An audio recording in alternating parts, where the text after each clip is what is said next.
Алтынбек Аскарович, Ноокат районунда маданият бөлүмү бар да. Ноокат районуна бардыңыз беле акыркы жолу? Качан бардыңыз? Былтыр баргам. Мына 2024 жыл 8 январдан бери Ноокат районунда маданият бөлүмү жетекчиси мына 6-7 айдан бери бош турат да. Мына жарым жылдан ашып калды. Ушул жерди бир жакшылап көзөмөлдөп карап, бир жакшы жетекчи коюп, Ноокаттын маданиятын бир өнүктүрбөсөк, мына көп айдан бери бош туруп каралбай калып кетти. Маданият бөлүмү, анан ошол эле убакта Ноокаттын ушул маданият үйүн дагы ремонттон өткөрүшүбүз керек да. Маданият үйү боюнча маалыматыңыз барбы? Бар. Ноокаттыкы ушул ремонттон өткөрүлүп, анан мындайча айтканда аяктап калды. Анан биз атайын каражат бөлгөнбүз. Азыр канча акча бөлүндү, канчасы калды?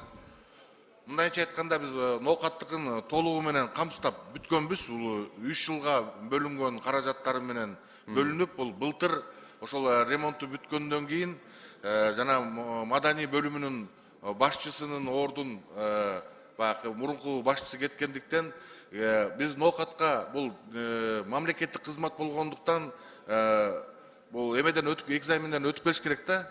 Ошондон эч ким өтпөй азыр токтоп турат, бирок анын орун басары экинчи мамлекеттик кызматкер ИО болуп башкарып келатат да. Мына ИО болгондо 7-8 айдан бери ИО болуп башкарганга мыйзам жол береби? Ошон үчүн мен ойлойм, бир жакшы кадрлар болсо сунуштайлы. Сиз да колдоп берсеңиз, бир маданият бөлүмүнө бир жакшы мыкты адистерди алып келсек да. Мен колдонбокмун. Госкадровый службадан экзаменден өтүп келбейинче мамлекеттик кызматта болгондуктан биз кабыл ала албайбыз да. Анткени ошондой болуп жазылып калган. Мына Ноокатта Кулатов айыл өкмөтүнө бардыңыз беле? Апшыр ата эс алуу жайы бар. Баргам. Ал жерде дагы тарыхый жайлар бар да. Ооба. Бул сиздерге киргенби?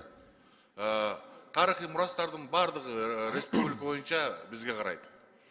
Мына Ноокатта Карагой, Кыргыз ата айыл өкмөтүндө Карагойду мына эски биздин ата бабаларыбыздын ошол жерде мазар деп коет. Азыр ошол жерде көкүл алышып, ушундай бир өздөрүнүн жайлары, ырым-жырымдары бар да. Ушул мазарда дагы эски ушундай бир тарыхый жайларыбыз бар.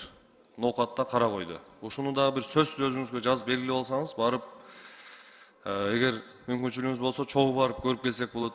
Мына Жаңы Ноокатта Жаңы Ноокат айыл өкмөтүндө Сахаба деп эски ушу биздин сахабалар жүргөн жер деген ушундай бир айтылган жайларыбыз бар да. Ушул жерлерди карашыбыз керек да. Бүгүнкү күндө тарыхый жайларыбыз тарыхый жай болбой эле эс алуу жай болуп кетип атат да. Ушул жерлерди бир өзгөчө көңүл буруп, жакшылап карап, көзөмөлдөсөк жакшы болот эле да. Кандай дейсиз?